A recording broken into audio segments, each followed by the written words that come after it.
Hi y'all, and welcome to my channel.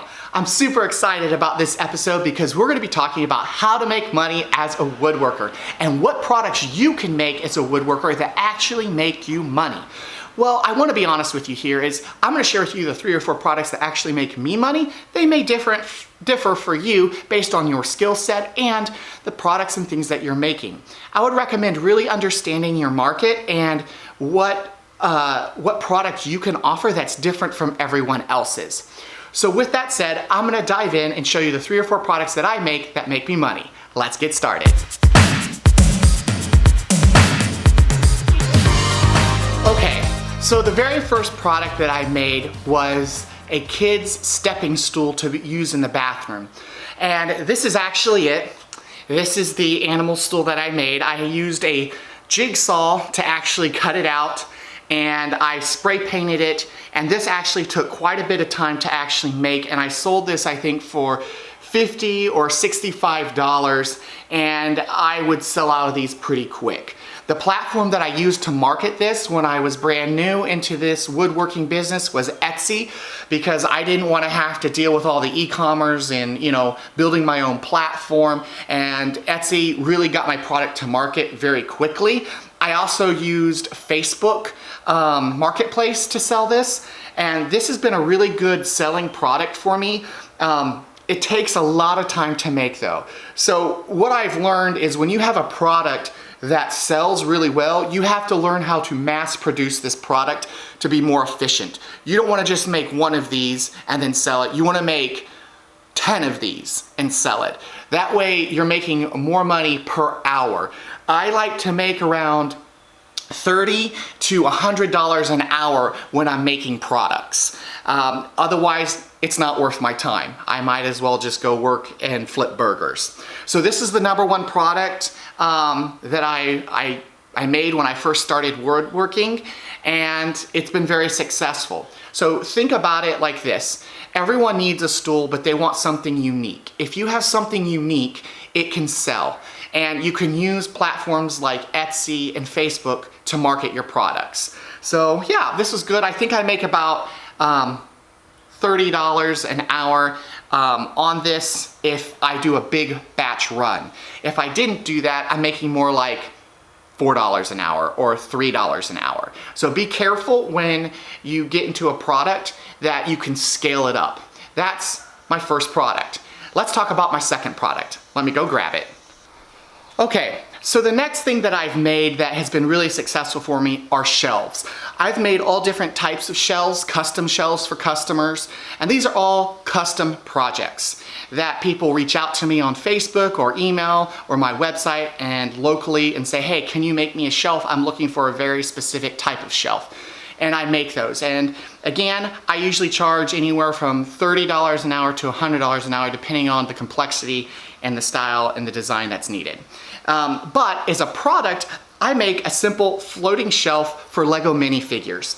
See, my son loves Legos and I love Legos too, and I know that there are little Lego minifigures and that are very special to each and every one of us. So this is a little Lego shelf, and you can put Lego plates right in here, and it mounts on the back of your wall. I have a video showing you how I made this, and I'll put a link of that in the description and probably right here in the video too, if you're interested in checking that out. But shelves are a great way to make money, and they're really easy and simple to make, and you can make a good profit margin on them. All right, so let's talk about the third thing that has done really well for me. Let's go put this up and we'll talk about that in just a second. All right, so this product may surprise you, but kits are a really great product to sell. The reason why is it solves the #1 biggest problem that I've come across in my journey of woodworking is the investment into the power tools and things that you need to actually build things. See, table saws and saws cost hundreds and thousands of dollars. And most people, they don't want to invest that type of money into those tools because they're only going to use them a couple times a year. Well, kits help eliminate that problem because it gives the customer the opportunity to build something and have that experience, but they don't need to have all these tools to do it. Second, For the woodworker, it allows them to reinvest the tools that they have and make money off the tools they have in selling kits. So it's a win-win. The problem is you have to figure out what kits to make, what type of kits to make that really the market really needs that will be helpful. See, I have a product, it's a shaker fireplace, and it sells really well because I solved a business problem. A lot of people want to redo their fireplace, but they don't have the tools in new construction or rehabbing their home. So several years ago, I was approached by people in email and messages and said, hey, can you help me? I really want to build this fireplace, but I just don't have the tools. So I saw a business opportunity to build these kits, and it's been very successful for me. All right, let's talk about the fourth product that does really well. Plans. Plans are very similar to kits. You're solving a business problem. See, as a woodworker, no matter what you do, you have to kind of figure out and plan what you're gonna build.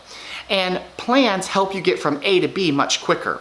So if you're a beginner woodworker, plans help you understand how things come together and how things have to be built. If you've been doing woodworking a long time, plans just help you get to the shop much quicker, and you're not spending so much time inside on a piece of paper sketching things out. So plans, I have found, have been very helpful for me. I love getting plans because I can just be right here in my wood shop and make the product. I don't have to spend all that time sketching an idea out or working through the mechanics of what I'm gonna be making. So for me, plans have been a really great product. So if you can figure out a design or something that people want to buy or build, plans are the way to go. All right, let's spend the last bit of this video on where to sell your products and what marketplaces I have kind of seen to be the best for me in my situation. There are really three main areas. The first one is if you're getting started out, I would highly recommend selling locally through your friends, family, connections, your community relationships, and Facebook Marketplace. This is a great thing to do if you want to test new products, see if people want to use your skills, because you can sell your services and your products on that platform. That is a really great platform for starting out. The second thing that I would recommend is if you are kind of a little bit more established and you know what products you want to sell and you've kind of worked through what products work, what products don't, I would recommend using Etsy. And the reason why I would recommend using Etsy is because it has a great e-commerce platform, setting up all of the orders, shipping, all of that is built in. However, Etsy is going to take a pretty significant portion of your sales, and depending on how high your prices are on your products, that could be minor to pretty significant. So that's something you want to take into account. However, Etsy is providing you a lot of services that you wouldn't get selling locally. You're gonna have access to millions of customers. They're gonna do a lot of marketing for you. They're gonna understand SEO and getting your product out there. However, you are gonna pay a premium for that. But you only pay if they actually sell your product. So Etsy's good if you have something that you really know does well, but you just wanna get it in the front of a larger audience.